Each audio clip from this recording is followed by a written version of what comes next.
You're not powerless, you're powerful, but you need to learn to speak the language and use the toolkits of this new era. And you also need to be dramatically more mindful about building resilience and protecting your energy. Mm.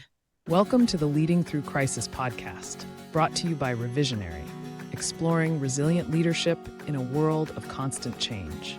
Every few weeks, Celine Williams, speaker, strategist, and trusted advisor to leaders navigating change, brings conversations that explore how to deal with the inevitable and perpetual shifts of leadership. These discussions reveal practical insights, thoughtful strategies, and stories of resilience to help you lead with clarity and calm. My guest today is Kate Lowry, a CEO coach, venture capitalist, and author, and an expert on the rise of fear-based leaders in the workplace. Welcome, Kate. Thank you so much for having me, Celine. It is absolutely my pleasure. I'm extremely interested in the topic of your expertise, fear-based leaders in the workplace. But before we get into that, because we will, I'm going to ask the question I always start with, which is the name of the podcast is Leading Through Crisis. When you hear that phrase, what comes up for you? What comes up for me is thinking about our cultural moment. So, right now, the majority of the CEOs in my practice have been coming to me feeling like they're in crisis. Mm, Not because they're bad leaders, but because we're in a period of huge cultural change.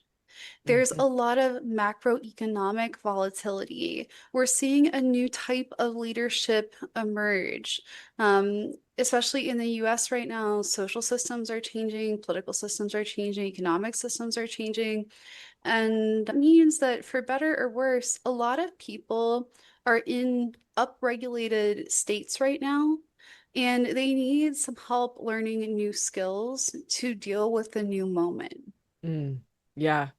Um, I think that is a very succinct way of summing up all of the levels of crises and levels of potential crises that people are facing. Um, and so I'm curious, when the people in your practice that you deal with are coming to you talking about this, are they looking for how do they lead themselves through it? How do they lead teams through it? How do they navigate it?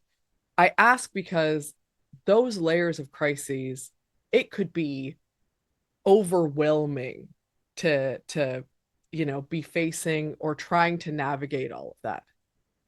Yes. The first thing that they're looking for is for someone to join them in their reality. They Mm, are coming to me saying something feels off. Things are mm, different. This feels wrong. You know, they present in different ways. Some might be overwhelmed and frozen. Some might be spinning out and freaking out. Some might be angry about something. But essentially, my role as a coach is to say, yes, I see the things you are seeing.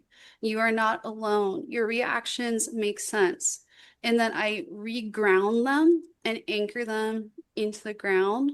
And then we talk about how us versus problem, we're going to handle it together.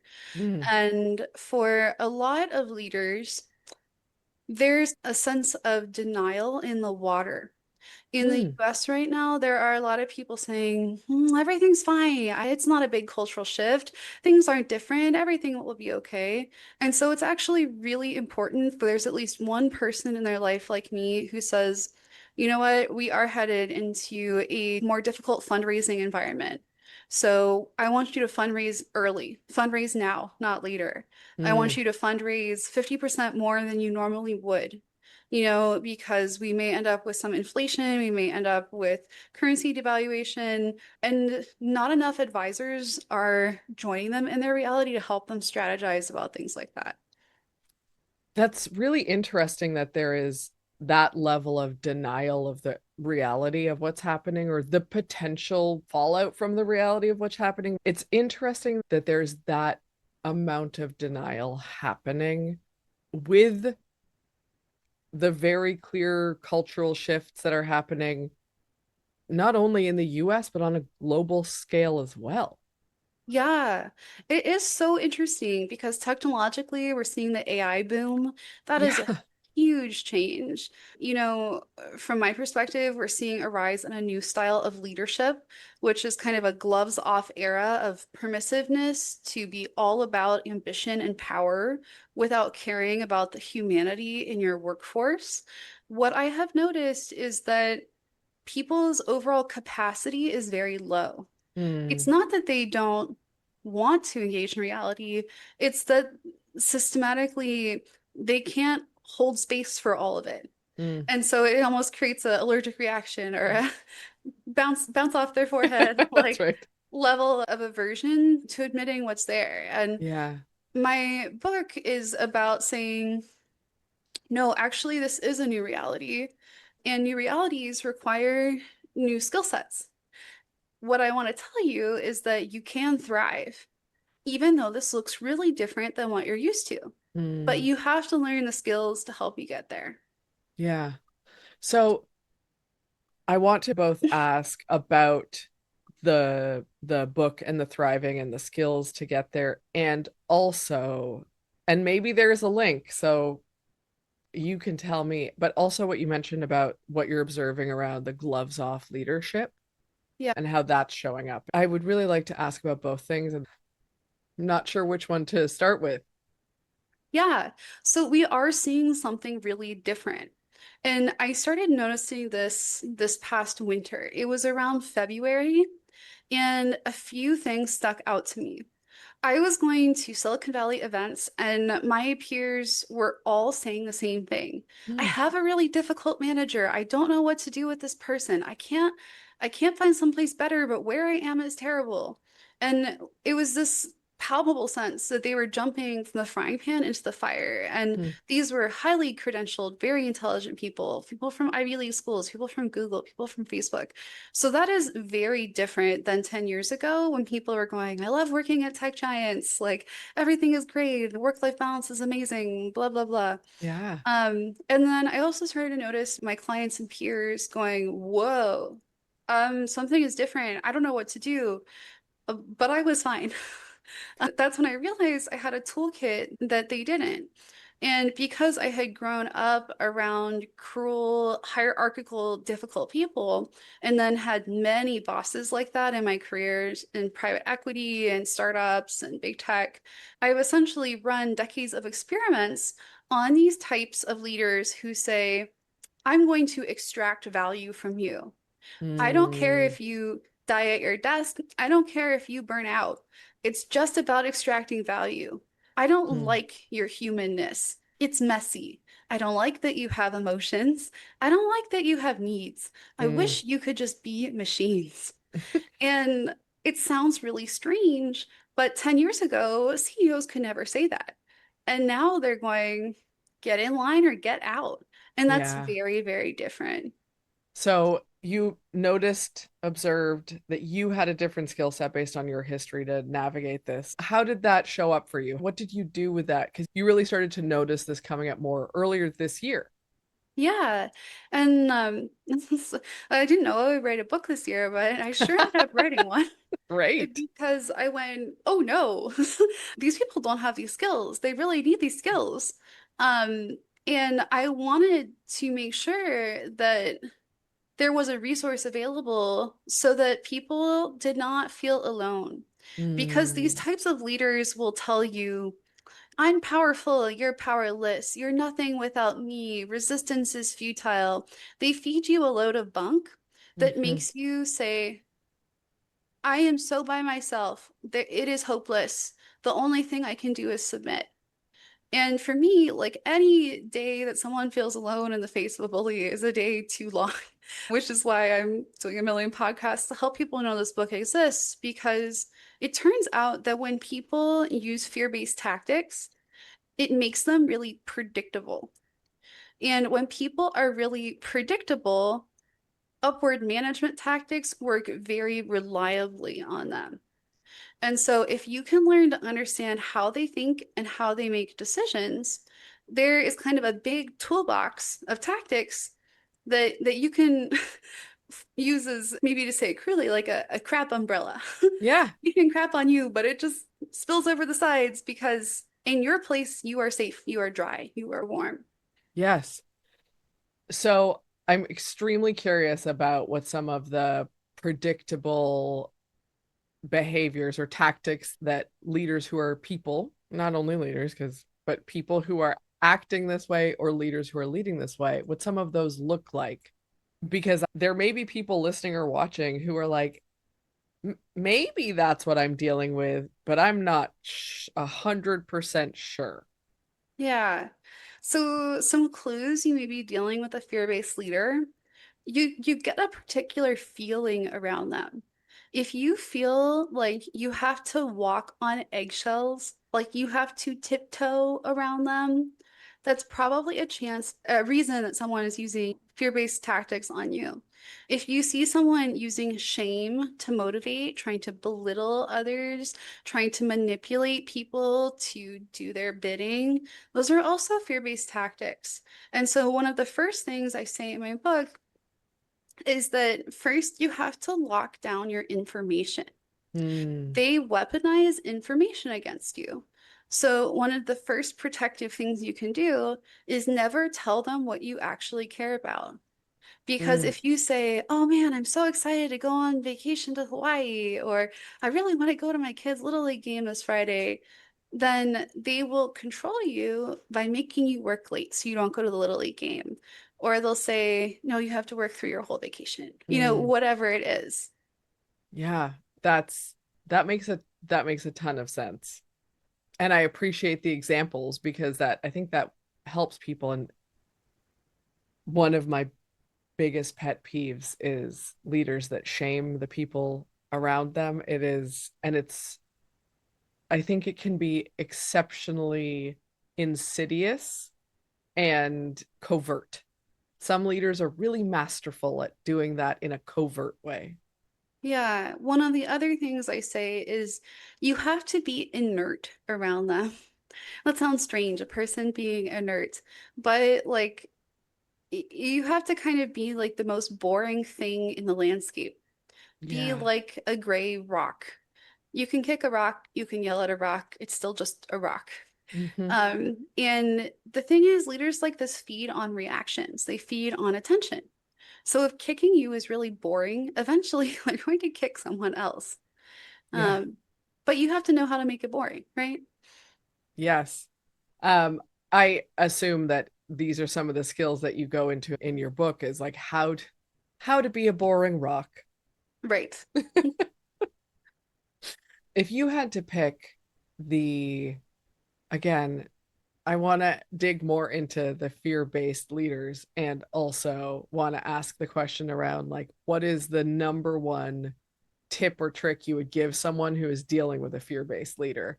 And they may overlap, right? It might be an example of here's the tip and here's the type of leader that it works with. Fear-based leaders, I call them fear-based because they themselves are motivated by fear. They're really deeply insecure and they lie awake at night with their subconscious going, will I ever be enough? Will people really like me? If they don't like me, will they at least fear me?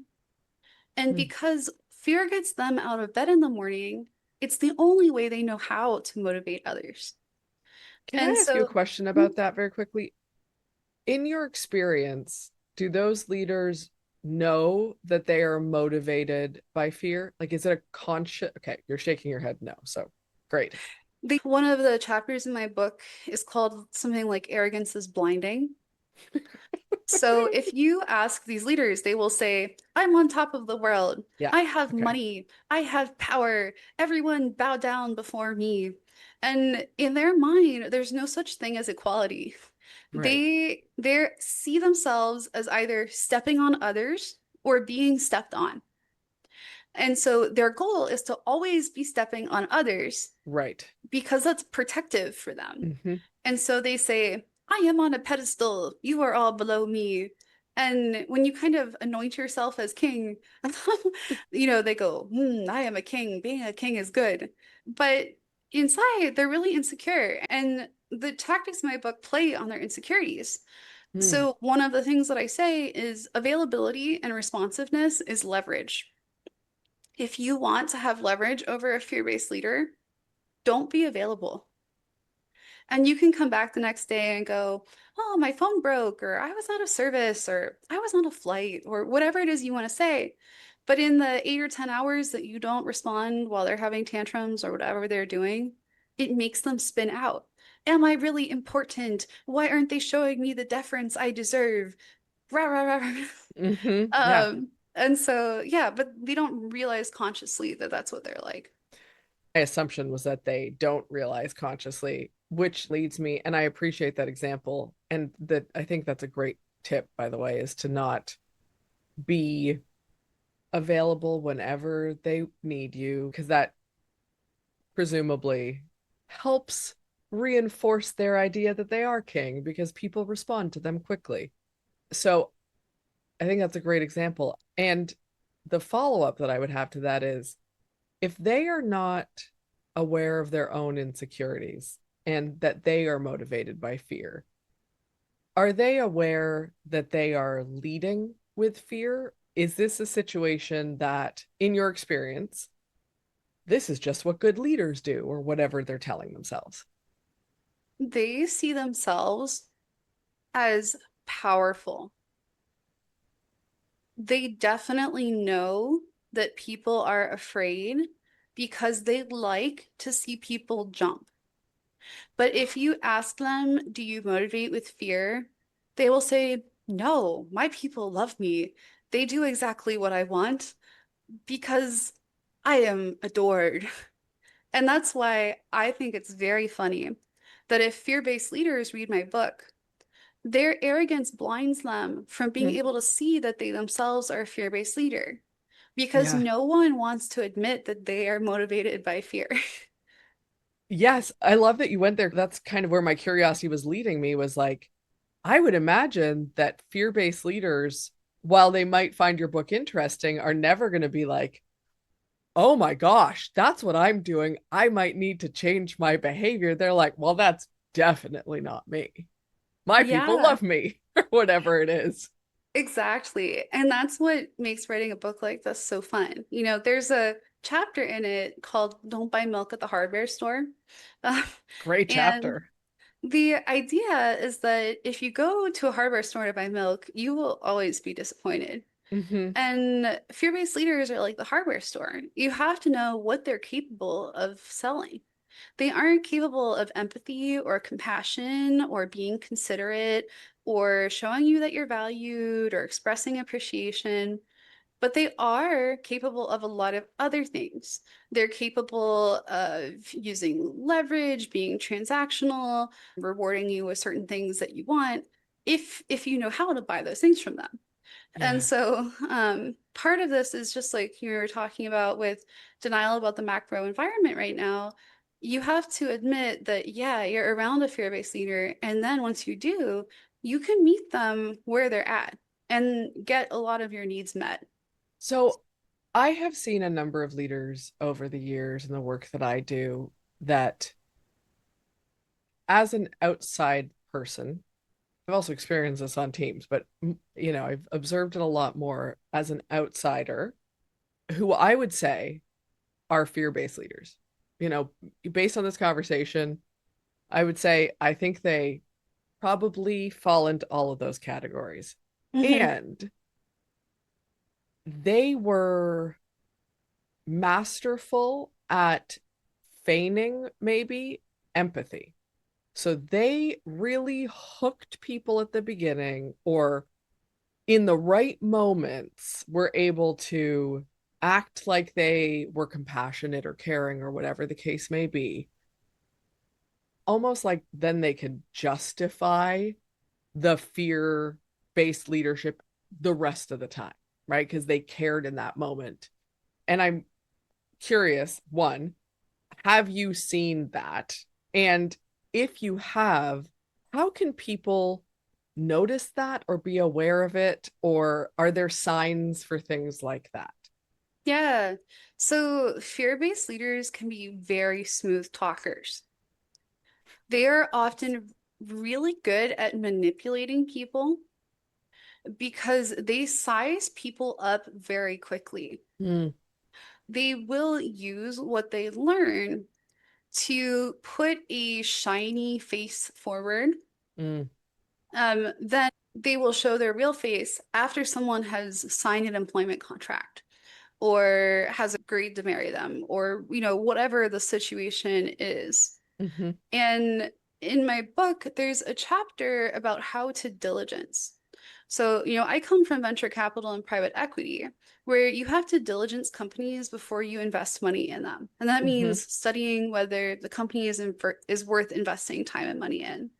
And you should be doing the same thing before you join an organization, whether that's a church group or a job or any other type of organization that has power dynamics.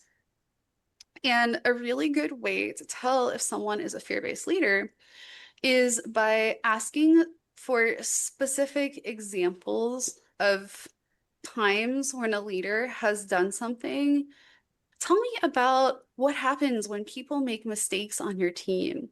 Tell me about Tom as a leader. What are some ways that he has created sponsorship opportunities for you? Tell me about what time you close your laptop at night.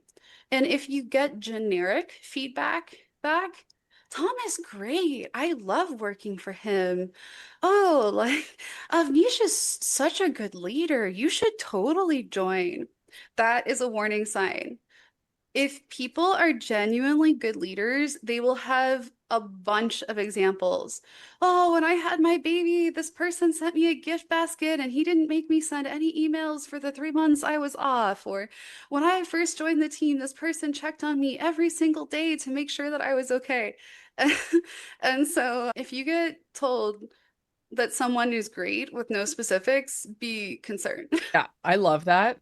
I think that's a great example, and I wish more people had those conversations in that interview process. And I think often people are really hesitant to interview the company or the leadership team themselves. I think it's a great tip. And I'm curious if I'm speaking to the leader I'm going to be working for, are there any questions that I can ask them that will give me a hint of whether they might be a fear-based leader? I'm totally putting you on the spot with this. So you might be like, no, but maybe there are some or behaviors to observe. Yeah. So, a few things. I'm a really big fan of finding your own people to talk to. So, someone will always refer people that they have control over to make sure they get positive references. Oh Go my gosh, yes. go on LinkedIn and find 3 people who recently left the company. Talk to them. Ask Yeah. them why they left. Fear-based leaders will straight up lie to you. However, you can watch their expressions when you mention messy human things, Okay. and you can get them to self-select you out. Hmm. So if you say, oh, I have a 2-year-old and I have to put her to bed every night between 6 and 8 p.m., like, you understand that, right? They'll say, yes, I understand, but they'll make like a revulsion face at you. Or if you say, unlimited vacation is really important to me. I think that not burning out is critical. And I want you to know that when I'm on vacation, I am completely offline. Is that okay for you?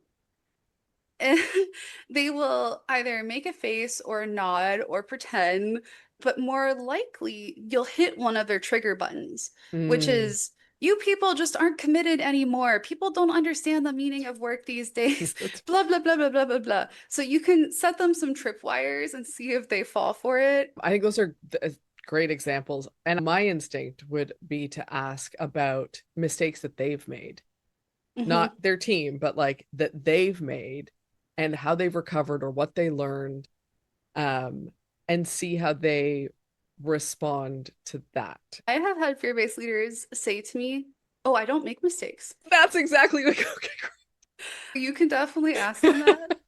You can ask them, I've heard from many Silicon Valley fear-based leaders, if you ask them, tell me about a time you were wrong about something, they will say things like, well, I'm interviewing you, not you interviewing me. Or Hmm.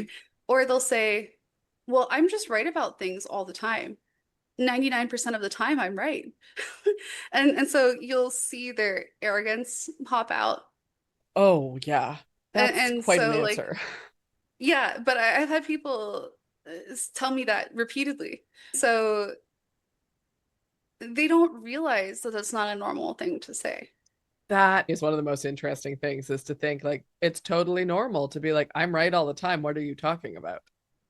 Right. Like I say often that like if I haven't made three mistakes by lunchtime, like something is wrong. Right. Like I don't know most things about most things. Yes. And like, but a fear-based leader will never ever admit that. And I think about some of the fear-based leaders I've known, and I can imagine them if they are savvy enough to not sidestep in that way. I can imagine them having answers that highlight how their team or the people around them were wrong, not Hmm. them, right? It wasn't really their mistake. It was the information they were given wasn't good. So I can also imagine a version of that. Yes, they will blame other people. Yep. Um, well, I made a mistake this one time because Jared gave me the wrong numbers and he's so unreliable and blah blah blah blah. Yeah. Um, fear-based leaders hide it a little bit better.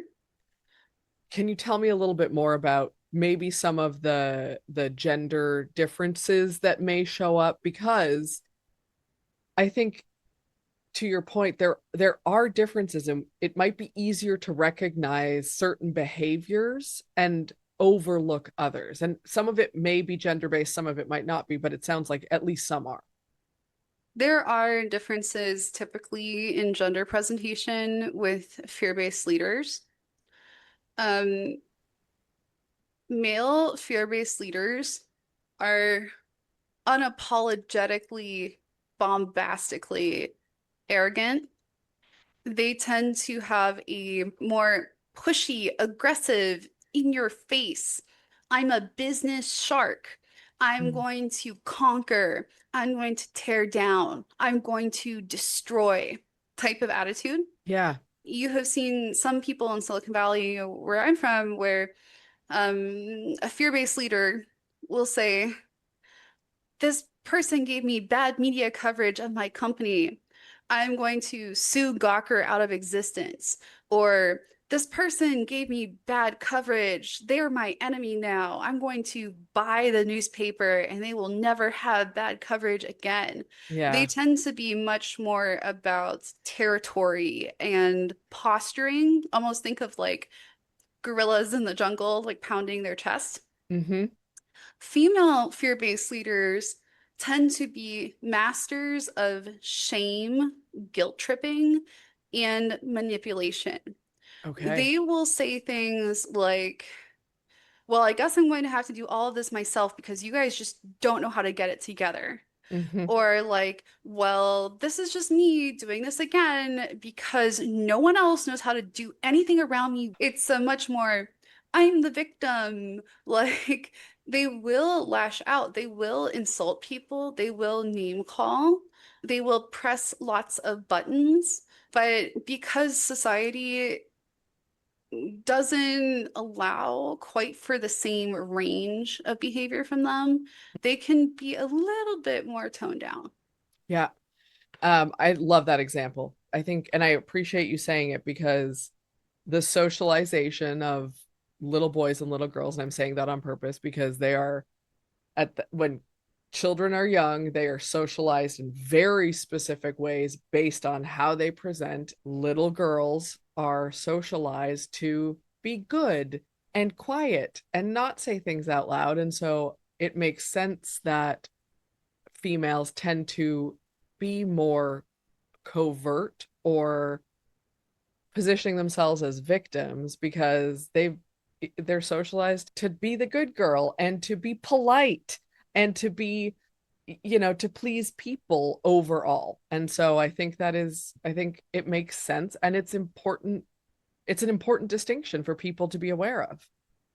Yes. Also, a lot more of their bad behavior happens behind closed doors. Amen. They might monologue at you for hours while telling you about all your deficiencies, but then smile up at their boss. Yep, Things like that. I do know a few women who are as bombastic as the male fear-based leaders, of course. but it is a much more polarizing style Yes. that has Yes. very high costs to them. Yeah. And I imagine that there are some male leaders who are as manipulative or passive aggressive as some of the women, and it's maybe more covert because of that. If there are, I would say the fear-based leaders I know like that who are male tend to be in helping people industries. I have seen them very commonly in medicine, in Mm-hmm. nonprofits, in Mm-hmm. faith organizations. Yeah. It's much more, I'm going to wrap this in benevolence, but underneath the benevolence, there is an iron fist. I love the way you just phrased that. Wrap this in benevolence, but underneath the benevolence is an iron fist. I think that is brilliantly stated. People often don't see past the benevolence as easily. We are blinded by we see that and we're like, oh, helping.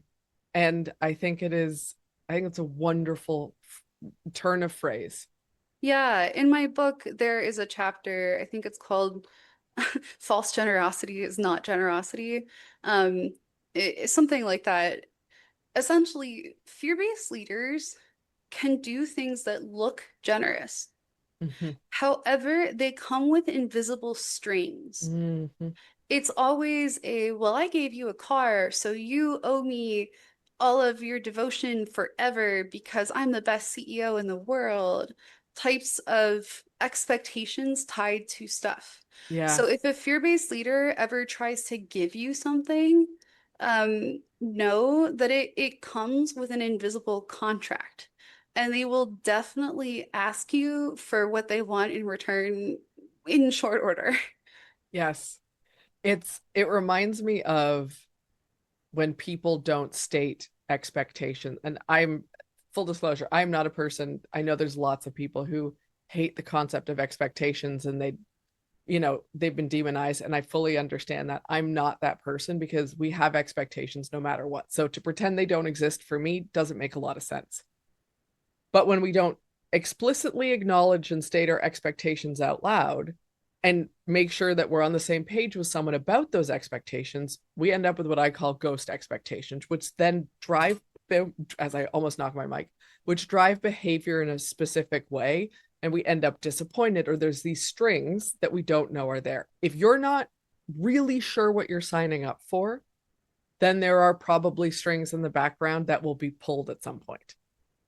Yes, and also in my book, I had to specifically include negotiation frameworks Mm, for how you negotiate with people who negotiate in bad faith. Because people like this will sign a contract and then they'll try to pay half of what they promised. mm, They will go into a negotiation with a scorched earth type of I will never capitulate type of mindset. And so the types of offers that you have to make to get what you actually want and need are really, really different than if you're going into a classic good faith negotiation. yeah. For that reason alone, I think everyone should read your book because that's real to navigate. Before I tell people where they can find out more about you, is there anything that either we didn't get to that you want to make sure you say, or potentially that you want to emphasize? Yeah, I would say that you're not powerless, you're powerful, but you need to learn to speak the language and use the toolkits of this new era. And you also need to be dramatically more mindful about building resilience and protecting your energy. Hmm. And my book has strategies for how to do that. But if you haven't identified 3 ways to fill your energetic cup each week, you need to work on that because you can't deploy new strategic toolkits if you're running on empty. That is a great, great point and a wonderful way to sum this up. So, for anyone who's listening or watching, everything is in the show notes per usual. However, you can learn more about Kate at katelowry.com, and that's Lowry for anyone who's listening. And Kate's book will be out very soon, and we'll have all of that in the show notes as well. Thank you so much for taking the time to chat with me today, Kate. I really appreciate it. And there were tons of incredibly valuable points that I have no doubt our listeners are going to be taking notes about. Oh, it's my pleasure. Thank you so much for having me. Absolutely. You've been listening to Leading Through Crisis, hosted by Celine Williams and brought to you by Revisionary. To learn more, visit leadingthroughcrisis.ca. Connect with Celine on LinkedIn and explore the show notes for resources and next steps. Until next time, keep leading with courage and clarity.